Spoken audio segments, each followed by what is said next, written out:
Graça e paz, abençoados. Voltando com o tema que nós estamos estudando, o governo do Espírito de Deus sobre a criação. Vamos agora para a parte 4.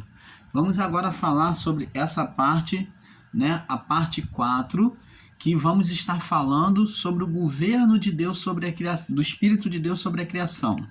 Então, amados e abençoados, eu estive aqui falando, o irmão Paulo esteve aqui falando, de que no passado, muitos até pegam de forma literal esses acontecimentos.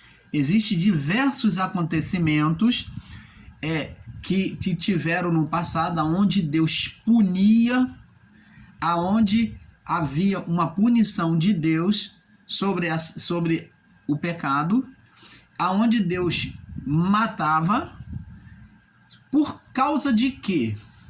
É justamente esse ponto, para desmistificar esse ensino errôneo, equivocado, de que Deus mata prazerosamente, de que Deus sentencia, escolhe a pessoa para sofrer. Então, justamente sobre este ponto nós estamos estudando. E nós falamos num personagem chamado Uzá, que está registrado no livro, está registrado no livro de 2 Samuel,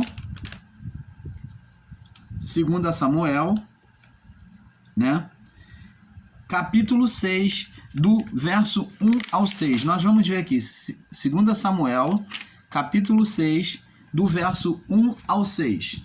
Nós vemos ali que um homem bem intencionado, aonde Davi vinha trazer a arca para Davi, esses homens colocaram a arca de Deus, que representava a santidade de Deus.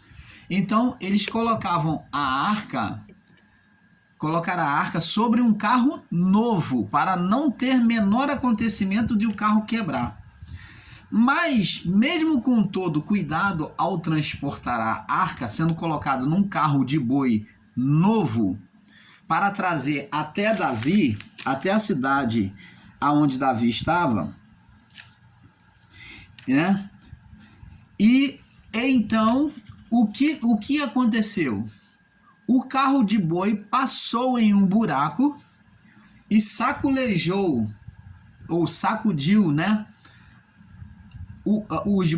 sacudiu, e a arca ela ia caindo no chão. Dois personagens, um chamado Uzá e o outro chamado Aiô. O outro chamava Aiô. Aiô, ele ia na frente do carro de bois, guiando os bois. E Uzá, que eram os dois filhos de Abinadab, Uzá e Aiô, Uzá ia atrás. Quando ele viu que o carro de boi passou no buraco e saculejou a arca e ela ia caindo, ele, com seu coração, desejando salvar a arca de cair no chão, colocou a mão sobre a arca. E nós vamos ver o que aconteceu. Vamos ler o texto. E tornou a Davi a juntar todos os escolhidos de Israel em número de 30.000. Isso aqui está registrado no 2 Samuel, capítulo 6, no verso 1 em diante. Verso 2. E levantou-se Davi e partiu com todo o povo que tinha consigo para Baalim. Então Davi foi para a cidade de Baalim. O nome da cidade chamava Baalim, de Judá. Então ficava em Judá. Para levarem dali, levantou Davi o povo que estava consigo para Baalim de Judá, para levarem dali para cima a arca de Deus. Então eles queriam tirar de Balaim e levar até Gibeá. Entendeu? Então eles queriam levar da cidade de Baalim, em Judá, até a cidade de Gibeá, aonde Davi estava residindo. Então preste atenção. Levaram para cima a arca de Deus, o qual se invocava o nome e o nome do Senhor dos Exércitos, que se assenta entre os querubins. Verso 3. E puseram a arca de Deus em um carro novo, um carro de bois, novo, não foi qualquer carro, foi um carro novo. Você vê que existia um zelo em um carro novo, e levaram da casa de Abinadab, que estava em Baalim, em Judá, até, levaram da casa de Abinadab, que está em Gibeá, aliás, e Uzá e Aiô, filhos de Abinadab, guiavam o carro novo. Levando-o da casa de Abinadab, que está em Gibeá, com a arca de Deus, Aiô ia adiante da arca, é um dos filhos de Abinadab. Davi e toda a casa de Israel festejavam perante o Senhor com toda a sorte de instrumento de pau de faia, como também com harpas, e com saltérios, e com tamborins, e com pandeiros, e com símbolo. Então, como a arca havia sido perdida, aonde os filisteus, na batalha, eles se apossaram da arca. Quando eles conseguiram resgatar a arca, então eles pegaram lá da cidade de Baalim, de Judá, pegaram de Gibeá, e para levar até Balaim, em Judá, o que é totalmente oposto ao que o irmão Paulo falou. Então eles iriam tirar de Gibeá e levar a Balaim, em Judá, onde estava Davi. E Davi, com todo o povo, já estava esperando, naquela empolgação, naquela emoção, a arca do Senhor. E eles já estavam festejando pelo resgate, pela volta da arca. Por quê? Porque a arca representava a presença de Deus, era a própria presença de Deus no meio do povo. Ela era a expressão da santidade de Deus. E com tamborins, e com pandeiros, e com símbolos. E chegando à eira de Nacon, na cidade de Nacon, estendeu Uzá a mão à arca de Deus e pegou nela, porque os bois a deixavam pender, quer dizer, os bois sacudiram e ela estava pendendo, correndo o risco de cair. Então ela já estava quase caindo. Então Uzá, com o cuidado para que a arca não caísse, ele tocou na arca, ele foi reparar, ele foi apoiar a arca de maneira correta. E o que aconteceu? Então a ira do Senhor se acendeu contra Uzá. Deus o feriu ali por esta imprudência e morreu ali junto à arca de Deus. Eu pergunto a você, amados e abençoados, Deus teria alguma coisa contra o ser humano, a pessoa de Uzá?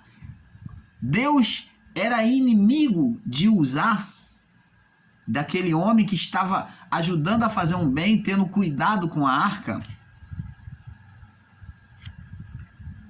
É aí, meu irmão, que eu faço a pergunta a você que prega o radicalismo de que Deus mata, de que Deus escolhe.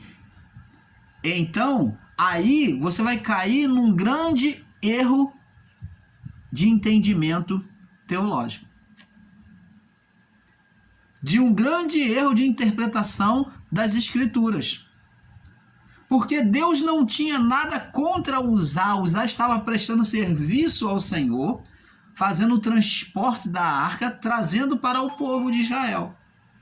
Mas Uzá ele não estava preparado para o sacerdócio, e ele de maneira alguma, porque até o próprio sacerdote teria que estar preparado para pegar na arca.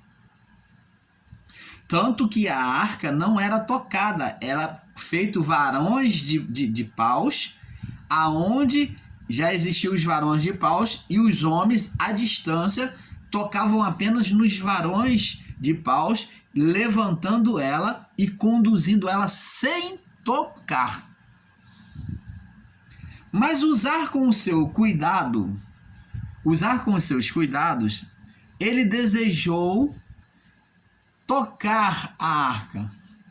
Ele desejou tocar na arca, em salvar a arca daquele buraco, aonde a arca estava quase caindo. Ele foi reparar a arca.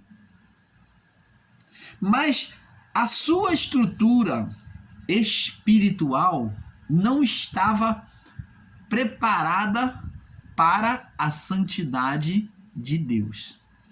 Por isso que a ira de Deus, que estava ali na santidade da arca, foi manifesta, foi a manifestação do poder de Deus, da essência de Deus sobre o pecado. Então, aquele homem morreu fulminado. Eu creio que ele teve um infarto cardíaco e morreu. Então, o que aconteceu por essa morte? Foi Deus que não teve prazer em usar? Não. Mas a condição espiritual do pecado foi a condenação, aonde a manifestação santa de Deus não podia tolerar. Então, quando diz que Deus se irou, a ira do Senhor se acendeu contra Uzá, não foi de forma pessoal, mas foi de forma espiritual, aonde feriu a santidade de Deus. Então, a reação da santidade de Deus diante do pecado seria de condenação, de reprovação, de manifestação contra o pecado. Para aquele corpo, para aquela vida espiritual que não estava santificada para tocar na arca. Você está entendendo, amados? Então, Deus não escolhe. Deus não escolheu ele, como dizem aí, que Deus escolheu um para ser maldição, outro para perdição. Deus não escolheu. A ira se manifestou por causa da condição de pecado. E todas as sentenças que nós vamos ver, aonde Deus mata, na verdade, não é Deus diretamente matando, mas é o homem se autocondenando, caminhando para a morte. Porque o que Deus dá ao homem é a advertência do seu pecado. Desde o início da criação, Deus colocou o homem sobre o jardim e disse: olha, de todas as árvores você comerás livremente, mas da árvore que está no meio do jardim, a do conhecimento do bem e do mal, dela não comereis. Porque se vocês comerdes, certamente morrerás. E eu pergunto a você, amados e abençoados, muitos pegam essa passagem de forma literal e diz que Deus ali está punindo, está sentenciando o homem à morte. Não! Deus não está sentenciando ninguém à morte. Ali Deus está advertindo, exortando, e advertir e exortar demonstra cuidado, zelo por aquele com quem ele estava falando. Deus estava mostrando para eles o que aconteceria se eles desobedecessem a sua ordem. Então, Deus estava condenando eles? Não, se eles não tivessem desobedecido, o homem teria sido sentenciado a este mal que sofreu todo? Não. Então, as leis de Deus, preste atenção, amado, ela nunca foi colocada para castigo do homem, para sentenciar o homem. Preste atenção. Outro entendimento errôneo é colocar as leis como inimiga do homem, como a condenadora do homem. Vamos entender. As leis de Deus nunca foram para condenar, para massacrar, para levar à morte.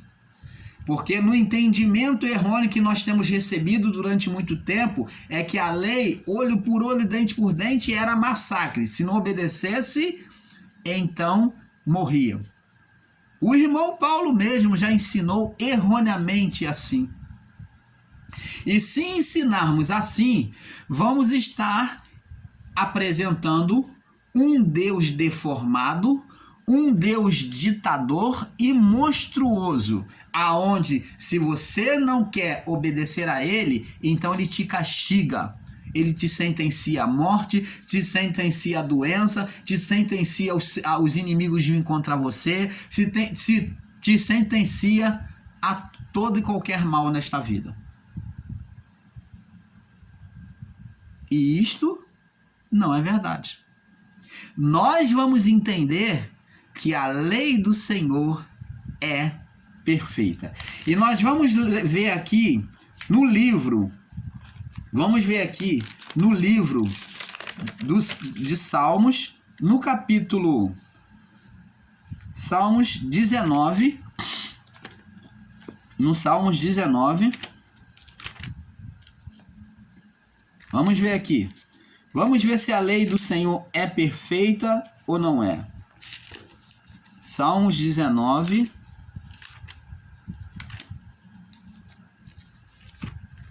Deixa o irmão Paulo achar aqui, peraí. Tá quase. É que as páginas se colam, né? Por mais que a gente use, mas tem folhas que elas são grudativas mesmo. Salmo 19, no verso 7 ao 14. Diz assim: a lei do Senhor é perfeita. Opa!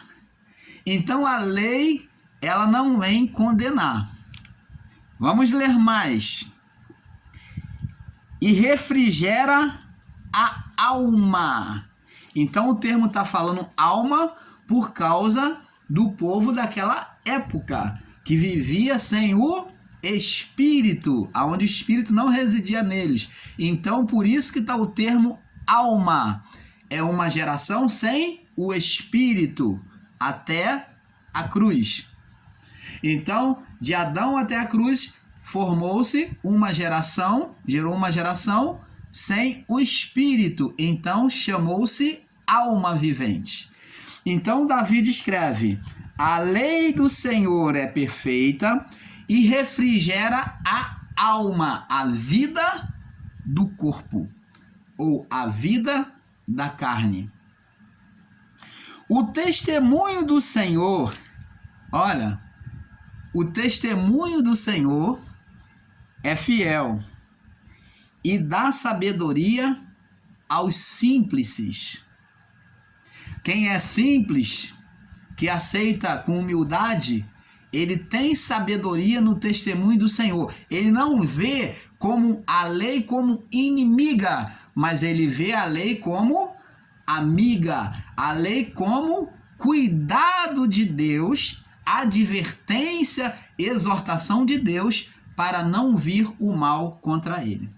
Então, aqui está totalmente em oposição a esses que têm ensinado que Deus mata, que a lei de Deus é condenadora, que a lei de Moisés veio condenar. Então, a lei de Moisés é a lei de Deus. Foi Deus quem deu a Moisés. Então, vamos ter um entendimento perfeito sobre a lei. Vamos ver se a lei foi tirada de nós ou não. Porque até o irmão Paulo já ensinou errado por falta de uma visão iluminada. Então, a lei, nós vemos aqui que ela é perfeita. E se ela é perfeita, não se pode pregar uma lei sobre condenação. Vamos ver aonde é que entra esta condenação, então. A lei do Senhor é perfeita e refrigera a alma. O testemunho do Senhor é fiel e dá sabedoria aos simples, aos humildes. Verso 8. Os preceitos do Senhor... E os preceitos do Senhor, que é a condução de Deus sobre a vida humana, se chama preceitos do Senhor, os cuidados, a maneira de Deus cuidar, onde Ele orienta, são as orientações de Deus, além das leis, em cima das leis de Deus, os preceitos.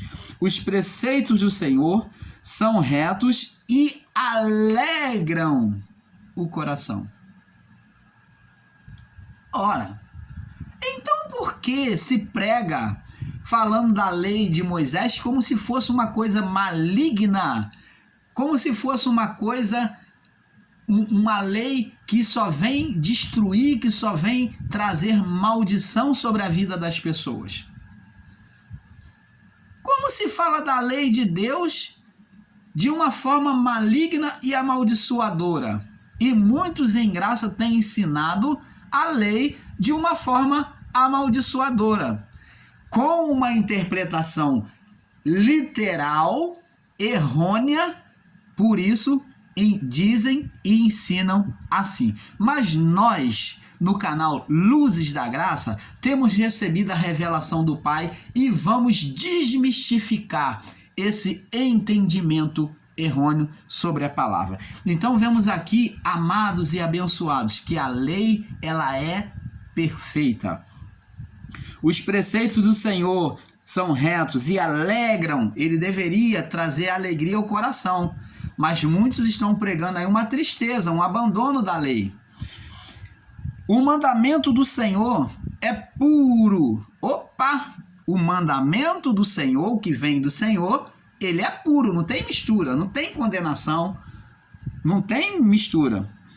Ilumina os olhos. Então, agora nós vemos que o mandamento, ele serve de luz, A lei de Deus serve de luz para iluminar o caminho que se deve andar. Glória a Deus, dá um glória a Deus aí, amados. É este perfeito entendimento que nós temos que ter das verdades bíblicas nas Escrituras Sagradas. Então vamos lá, vamos voltar lá no livro de Gênesis, no capítulo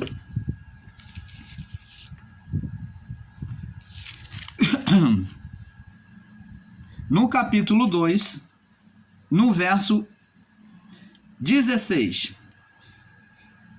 E ordenou o Senhor Deus ao homem, dizendo: observa, a ordem de Deus, que é um mandamento, não é de condenação. O grande erro de interpretação acerca da lei é que eles não atentam que Deus aqui está falando de forma amiga, amorosa, com cuidado, de forma exortativa para o homem. E ordenou o Senhor Deus ao homem, dizendo: olha, Deus é o Criador, ele é soberano sobre toda a criação. Então ele falou: olha, de toda a árvore do jardim vocês podem comer livremente, Verso 17. Mas da árvore do conhecimento do bem e do mal, dela não come não. Não comerás, porque no dia que dela comerdes, certamente morrerás. Preste atenção, amado.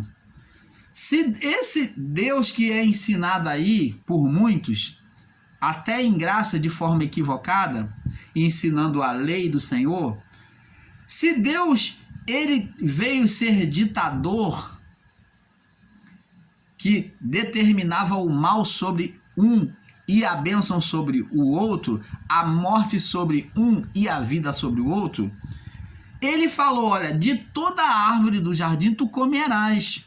Vocês podem comer livremente. Mas da árvore que está no meio do jardim, vocês não comerás. Ele não parou aqui. Ele não foi ditador.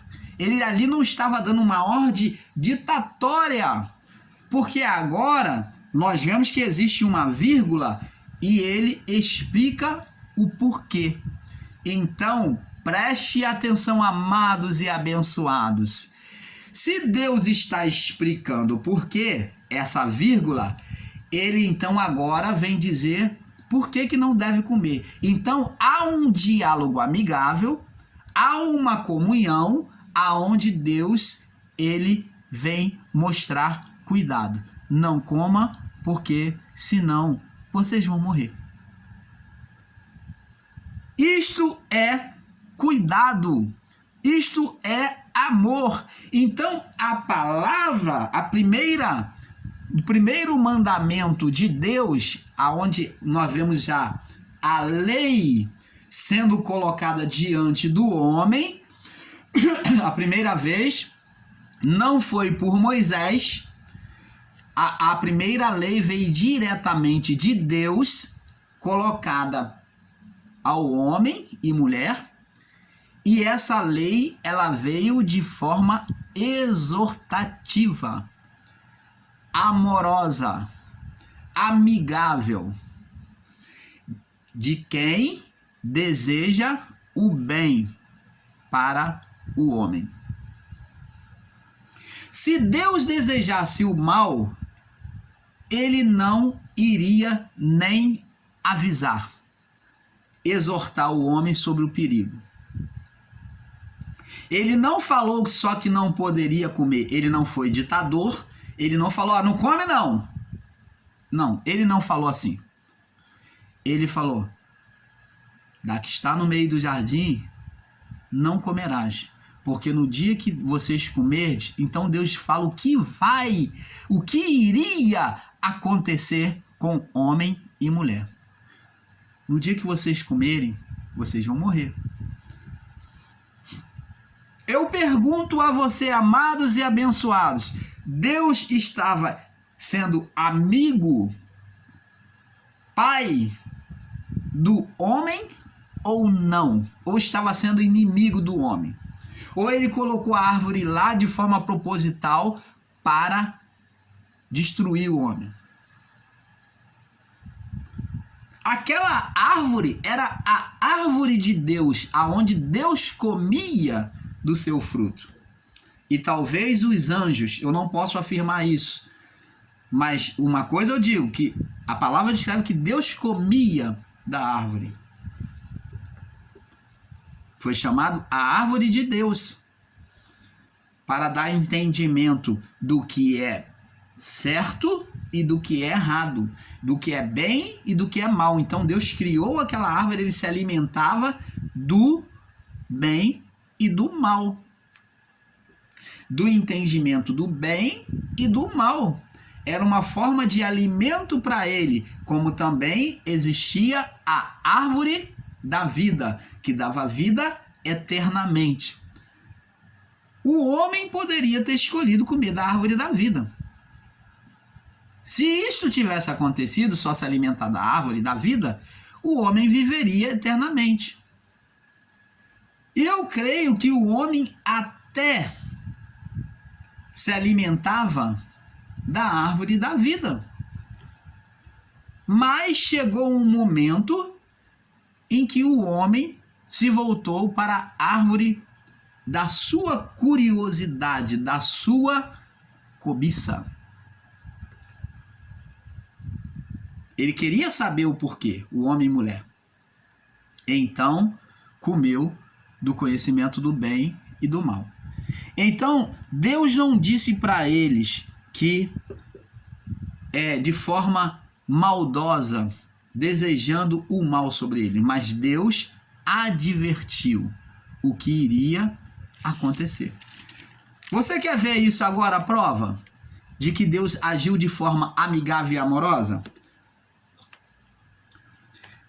Gênesis 3, 9. Agora vamos pegando o entendimento. Olha só. E chamou o Senhor Deus a Adão e disse, após eles terem comido do fruto: onde estás? Adão, onde estás? E ele disse, ouvi a tua voz soar no jardim e temi porque estava nu e escondi-me. E disse Deus, quem te mostrou que estavas nu? Preste atenção. Existia mais alguém com Adão e Eva no paraíso? A resposta está aqui. Não. Por isso que Deus perguntou, quem te mostrou que tu estava nu? Se está só vocês dois aí na criação. Então, aqui nós desmistificamos um ser espiritual criado, chamado Lúcifer, um ser de asa, de caudas, que o sistema religioso ensina. Mostramos que o homem estava sozinho, ele e mulher. Por isso que Deus faz a pergunta, quem te fez saber que tu estava nu? Aí Deus fala aqui, olha, mente iluminada, comeste, uma pergunta e uma resposta de Deus agora. Deus já falando que sabe o que aconteceu. Comeste tu da árvore que te ordenei que não comesse? Então, nós vemos aqui que quando Deus faz essa pergunta para ele, Deus está mostrando, poxa, eu tive todo cuidado com vocês e vocês comeram da árvore que eu falei para não comer? Deus já sabia que eles tinham comido da árvore. Por isso que ele falou, por que quem te mostrou que está nu? Você comeu da árvore que eu falei para você não comer, não foi? Então, amados e abençoados, temos que ter esse perfeito entendimento. Nós vamos passar para a parte 5, né, sobre o nosso tema, né, e vamos prosseguindo, porque nós sabemos que é um pouco aqui, um pouco ali. Vamos para a parte 5, o governo do Espírito de Deus sobre a criação. Parte 5. Fique na paz.